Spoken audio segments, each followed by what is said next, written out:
પ્રથમ સ્કંદ અધિકાર લીલા 19 અધ્યાય. જેનો જેવો અધિકાર એવી એને પ્રાપ્તિ. અધિકાર શબ્દ પાત્રતાના અર્થમાં. જેમ આટલો આટલો વરસાદ પડે પણ બહાર જો કોડિયું પડ્યું હોય ને તો કોડિયામાં તો કોડિયા જેટલું જ આવે, એ એનો અધિકાર. સરોવરમાં સરોવર જેટલું ભરાય એનો અધિકાર. કથા એ જ છે, પણ જેવો અધિકાર લઈને બેસશો એવી પ્રાપ્તિ થશે. 3 પ્રકારના અધિકારીઓની ચર્ચા ભાગવતજીમાં છે. 3 પ્રકારના અધિકારી વક્તા અને 3 પ્રકારના અધિકારી શ્રોતા. ઉત્તમ, મધ્યમ અને કનિષ્ઠ. આ 3 જણાની વચ્ચેનો સંવાદ છે અહીંયા. કનિષ્ઠ વક્તા અને શ્રોતા સુતજી અને સૌનકજી.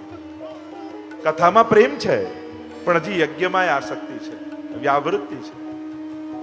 એનાથી મધ્યમ વ્યાસજી અને નારદજી. નારદજી વક્તા છે, વ્યાસજી શ્રોતા છે. બંને ભગવદ અવતાર છે. કથામાં પ્રેમ છે પણ હજી સંસારની ચિંતા છે, મધ્યમ. અને ઉત્તમ વક્તા અને શ્રોતા. ઉત્તમ વક્તા છે સુખદેવજી અને મધ્યમ શ્રોતા, ઉત્તમ શ્રોતા છે પરીક્ષિત મહારાજ. બંનેને ગર્ભમાં જ ભગવાનના દર્શન થઈ ગયા છે, છતાંય ભગવાનની કથામાં અનન્ય આસક્તિ છે. મહાપ્રભુજી આનો ખૂબ વિસ્તારથી વર્ણન કર્યું સુબોધની આદિમાં. અધિકાર ભેદ બહુ જ મહત્વનો છે. કારણ અનધિકારીને ઉત્તમ વસ્તુ મળી જાય ને તો એનો આનંદ એ માણી શકતો નથી, કારણ એનો અધિકાર મધ્યમ છે. અહીંયા પહેલા શ્લોકમાં મંગલાચરણ કર્યું. 3 શ્લોકમાં મંગલાચરણ છે. પહેલામાં બીજ, બીજામાં વૃક્ષ અને ત્રીજામાં ફળની વાત છે. આ પહેલો શ્લોક એ પૌરાણિક ગાયત્રી કહેવામાં આવે છે. જે વાત ગાયત્રી મંત્રમાં છે એ જ વાત આ પહેલા શ્લોકમાં છે.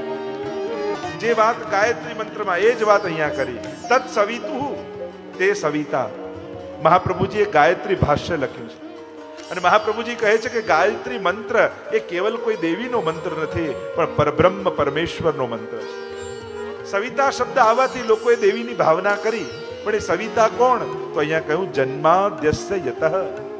જેનાથી જન્મ આદિ થાય, એટલે કે સર્જન, પાલન અને વિસર્જન જે કરે છે એ સવિતા એ ભગવાન પોતે છે.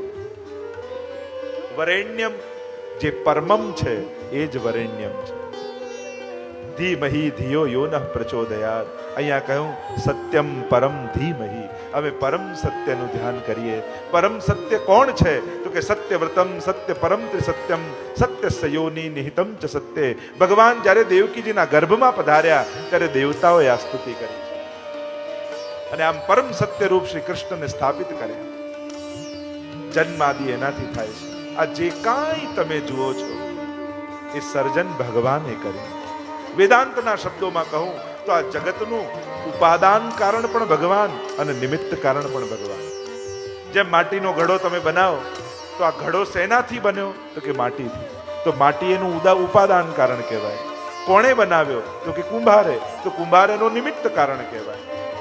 તો આ સમગ્ર સૃષ્ટિનું ઉપાદાન કારણ કોણ? તો કહું આત્મકૃતે પરિણામાત. ભગવાને પોતાનામાંથી જ પ્રગટ કર્યું. ભગવાનમાંથી જગત અને ભગવાનમાંથી જીવ. જગત એ નિરાનંદ છે, જીવ એ અલ્પાનંદ છે અને ભગવાન એ પૂર્ણાનંદ છે. પૂર્ણાનંદો હરિસ્તસ્માત કૃષ્ણ એવ ગતિર્મમ. પ્રભુ પૂર્ણાનંદ. જેમ અગ્નિમાંથી તણખા ઉડે અને તણખો શાંત થઈ જાય એટલે રાખ બની જાય એ જગત, અને તણખો નીકળ્યો હોય ને જ્યાં સુધી એની અંદર ગરમી હોય એ અલ્પાનંદ, એ જીવ.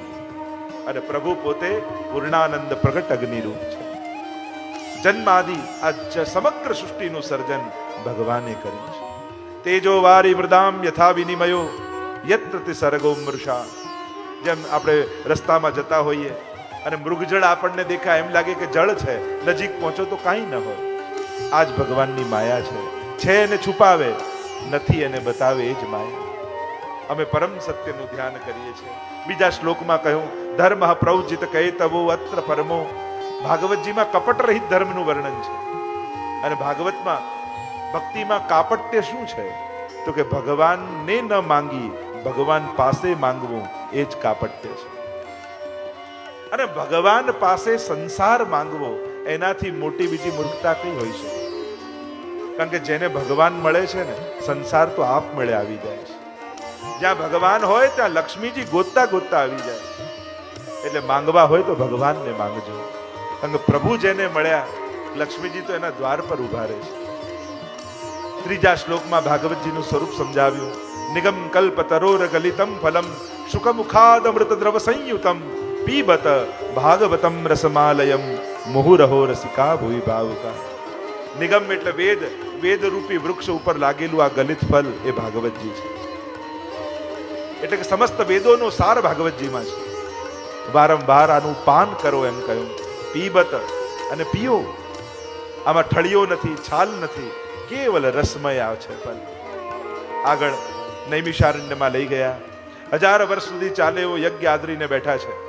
અને એ સમયે સૌનકાદી ઋષિઓએ 6 પ્રશ્નો કર્યા. અને આ 6 પ્રશ્નોના ઉત્તરમાં ભાગવતની કથા સંભળાવી છે. પહેલો પ્રશ્ન કરતા કહ્યું, આપ તો સર્વશાસ્ત્રોના વેદતા છો, સર્વ ગ્રંથોના આપે અધ્યયન કર્યા છે, તો સર્વશાસ્ત્રોના ઉપદેશ અનુસાર મનુષ્યનું પરમ કલ્યાણ શેમાં છે એ અમને કહો. પહેલો પ્રશ્ન કર્યો કે માણસનું પરમ કલ્યાણ શેમાં? સુખ શેમાં એ તો આપણને બધાને ખબર છે, પણ આપણું હિત શેમાં છે એ આપણે નથી જાણતા. સૌથી પહેલા પૂછું, અમારું કલ્યાણ શેમાં છે? કોઈ તમને કહે કે આ તમને ગમે છે, બધું બરાબર, પણ આમાં તમારું કલ્યાણ નથી, તમે વસ્તુ મૂકો ન મૂકી. જેમ કોઈ ડાયાબિટીસ નો પેશન્ટ હોય, એને પેંડો ખાવો ગમે, પણ ખાવામાં એનું કલ્યાણ નથી. કલ્યાણ શેમાં છે એ અમને જણાવો. બીજો પ્રશ્ન કર્યો, અમને સર્વ શાસ્ત્રોનો સાર સંભળાવો, જેથી અમારું અંતઃકરણ પવિત્ર થઈ જાય. શાસ્ત્રો સાંભળવાથી મન વિશુદ્ધ બને છે. કોઈના લોજિકથી ભગવાન સમજવા કરતા શાસ્ત્રોથી ભગવાનને સમજો. અત્યારના સમયમાં હિન્દુ ધર્મને સૌથી મોટું કોઈએ નુકસાન પહોંચાડ્યું હોય ને, તો આ એક વાક્ય સૌથી મોટું નુકસાન પહોંચાડ્યું કે ભગવાન તો ભાવના ભૂખ્યા, જે કરો એ ચાલે. આ વાક્ય બહુ મોટું નુકસાન પહોંચાડ્યું. આ ભાવના ભૂખ્યા કરી કરી આપણે બધું જ મૂકી દીધું. મને તો કોઈ કહે કે ભાવના ભૂખ્યા, એટલે હું તો એને તરત કહું, તને આઈને કહી ગયા હતા ભગવાન કે હું ભાવનો ભૂખ્યો? હા, તને પર્સનલી કહી જાય તો ભલે. સ્પષ્ટ ગીતાજીમાં ભગવાને કહ્યું, યહ શાસ્ત્ર વિધિ મૃત્સૃજ્ય વર્તતે કામકારત ન સિદ્ધિ વાપનોતી ન સુખમ ન પરામ ગતિ. સીધું મન સુધી ન પહોંચી જાઓ. તો ઘણા કે અમારું દિલ ચોખ્ખું છે, અમે સેવા કરવાની અમારે શું જરૂર, પાઠ કરવાની શું જરૂર, અમે કોઈનું દિલ દુભાવતા નથી, કોઈનું કંઈ ખોટું કરતા નથી, કોઈનું લેતા નથી, અમારું દિલ આટલું ચોખ્ખું, પછી અમારે ક્યાં કરવાની જરૂર? હજી તને ભગવાન પાસે જવાની ઈચ્છા નથી થતી, એ જ સાબિત કરે છે કે હજી તારું દિલ ચોખ્ખું નથી. કેમ તને ઈચ્છા ન થાય? અને તું કે છે દિલ ચોખ્ખું, પાડોશીને પૂછ તો ખબર પડે. આપણને દરેક માણસને તો એમ જ લાગે કે મારા કરતા મન ચોખ્ખું બીજા કોનું ક્યાં છે? મારું દિલ ચોખ્ખું બધાને લાગે. અહીંયા બેસેલામાં કોને એવું લાગે કે મારું મન ખરાબ? મારું ભાવના તો સારી જ છે, સાચી જ છે, દરેકને એમ લાગે. ઘણીવાર આપણી જ બુદ્ધિ આપણને ઘણીવાર છેતરી જાય છે. જરૂરી નથી કે બીજા લોકો છેતરે. અને એક વસ્તુ યાદ રાખજો, કોઈ મકાન બગાડી જાય તો વાંધો નહીં, કોઈ ધન બગાડી જાય તો વાંધો નહીં, કોઈ કપડાં બગાડી જાય તો વાંધો નહીં, પણ કોઈ મન બગાડી જશે ને, એ સૌથી ખરાબ છે. અત્યારના સમયમાં કોઈ મન અને બુદ્ધિ ન બગાડી જાય એના માટે સતત સાવધાન રહેવું. કારણ કે સૌથી મોટું નુકસાન, કારણ કે બુદ્ધિ નાશાત પ્રણશ્યતિ. ગીતાજીમાં ભગવાને આખો ચાર્ટ આપ્યો કે જાયતો વિષયાન પુંસ સંગસ્તેષુ ઉપજાયતે સંગાત સંજાયતે કામઃ કામાત ક્રોધોપી જાયતે ક્રોધાત ભવતિ सम्मोह सम्मोहात् સ્મૃતિ વિભ્રમઃ સ્મૃતિ ભ્રંશાત બુદ્ધિનાશો બુદ્ધિનાશાત પ્રણશ્યતિ. જેનો બુદ્ધિનો નાશ થાય ને, એનો સર્વનાશ થઈ જાય. અને એટલા માટે અત્યારના સમયમાં બુદ્ધિ નથી એ તકલીફ નથી. અત્યારના સમયમાં જરૂરત કરતા વધારે બુદ્ધિ આવી ગઈ છે. એ તકલીફદાયક છે. કારણ કે હવે બીજા કોઈ નથી છેતરતા આપણને કે જેની જોડે ઝઘડવા જઈએ. હવે તો આપણી જ બુદ્ધિ આપણને છેતરે છે. કારણ કે એવા સારા સારા લોજિક આપણને બુદ્ધિ આપે ને કે મારે તો ક્યાં પાપ કરવું હતું, આ તો આ બધા હતા એટલે, આ તો ફ્રેન્ડ સર્કલ હતું એટલે, આ તો આવો માહોલ હતો એટલે, આ તો આવા સંજોગ હતા એવે, આમ કરી કરીને પાપ કરીને પણ એ કારણ બીજા ઉપર ઢોળે, એનું નામ બુદ્ધિ. કર્યું પોતે હોય. અને એટલા માટે ધર્મની શરૂઆત શરીરથી થાય, પછી વાણીથી અને પછી મનથી. ધર્મ માટે ક્યારે પણ એમ ના વિચારતા કે સીધું મન, બસ મારું મન ભગવાનમાં. ના, સૌથી પહેલા શરીર ભગવાનમાં લગાવો, પછી વાણી ભગવાનમાં લગાવો અને પછી આપમેળે મન ભગવાનમાં જશે. કારણ કર્મના સિદ્ધાંતમાં મન ખોટું વિચારે, મન ભટકે, એનો કોઈ ફળ નથી. પણ જો શરીર ભટક્યું, એને એક ડગલું પણ ખોટું ઉપાડ્યું તો એના ફળ ભોગવવા પડશે. કર્મના સિદ્ધાંત પ્રમાણે મને કંઈ ખોટું કર્યું, મનથી કંઈ ખોટું વિચાર્યું, એનું ફળ નથી મળતું. પણ હાથ ક્યાંક ખોટો ગયો, ક્યાંક પગ ખોટા રસ્તે ઉપડ્યા, ક્યાંક આંખ ખોટે રસ્તે ગઈ તો એના ફળ ભોગવવા પડે. અને એટલા માટે કર્મના સિદ્ધાંતમાં મન છેલ્લે આવે. કર્મના સિદ્ધાંતમાં શરીર પહેલું છે. અને એટલા માટે ધર્મની શરૂઆત મનથી નહીં, ધર્મની શરૂઆત શરીરથી કરો. કે શું હું માળા ફેરવી શકું છું પણ મન નથી લાગતું? વાંધો નહીં, મને આવશે. આપણે ક્યાં ઉતાવળ છે કે મન લાગી જ જાય? સ્થિર મન તો બે જણાનું હોય, કાં ડિપ્રેશનમાં હોય એનું, કાં મહાયોગી હોય એનું.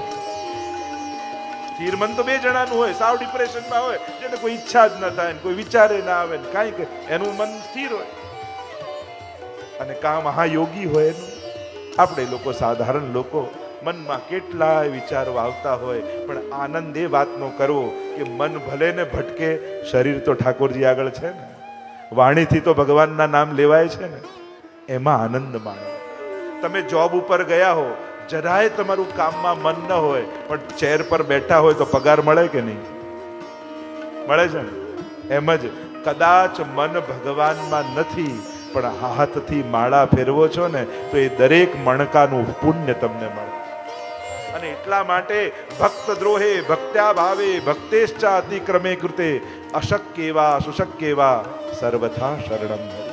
અભાવમાં પણ ભગવાનનું શરણું ન છોડો, પ્રભુની સન્મુખતા ન છોડો. આજે મન નથી લાગતું, સેવા નથી કરવી, એમ નહીં.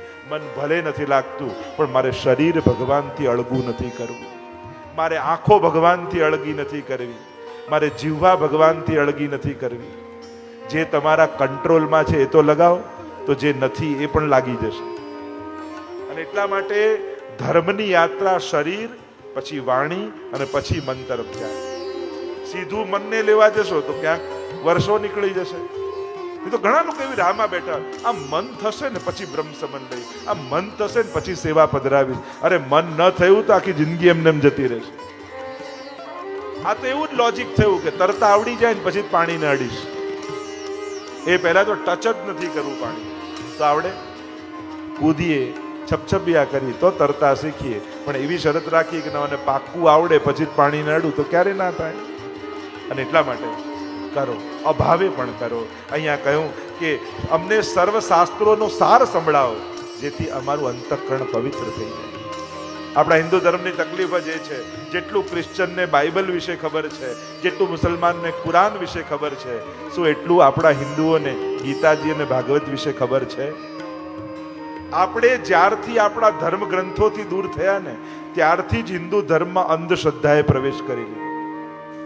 જો દરેક હિન્દુ ધર્મશાસ્ત્રોનું પાલન કરવા લાગે ને તો એને કોઈ છેતરી ન શકે.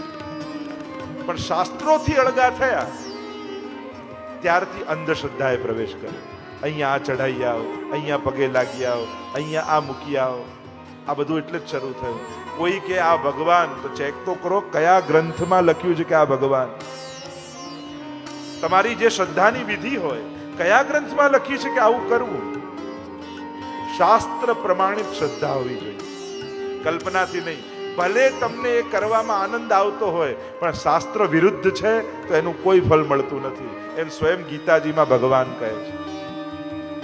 કહ્યું અમને શાસ્ત્ર સંભળાવો. ચોથું કહ્યું, પાંચમું પ્રશ્ન કરતા કહ્યું કે પરમાત્મા વિવિધ અવતારો લઈને આવે છે, એ અવતારો વિશે અમને કહો. અવતરુ ધાતુ, ઉપરથી નીચે આવવું, એને કહેવાય અવતાર. 3 શબ્દો છે, દેવતા, અવતાર અને ભગવાન. ઘણા લોકો એમ કે ગમે તેને ભજો, જવાનું તો એક જ ઠેકાણે છે ને. કોણે કહ્યું આવું? કયા શાસ્ત્રમાં આવું લખ્યું છે કે ગમે તેને ભજો, બધા એક જ ઠેકાણે જવાનું? ગીતાજી તો એમ કહે છે કે જેને ભજો એને પામો છો. તમે જેની ઉપાસના કરો એની પ્રાપ્તિ તમને થાય છે. એટલે દરેકની ઉપાસનાથી જુદું ફળ છે એમ શાસ્ત્ર કહે છે. અને એમાં કોઈ નાના મોટા નથી થઈ જતા. આ વિધાન છે શાસ્ત્રો. જેવી ઉપાસના એવી પ્રાપ્તિ. અને એટલા માટે એવી ભ્રમણામાં ન રહેતા કે જેને ભજીશ પહોંચીશ તો એક જ ઠેકાણે. ના, દરેકનું સ્થાન જુદું છે એમ શાસ્ત્રો કહે છે.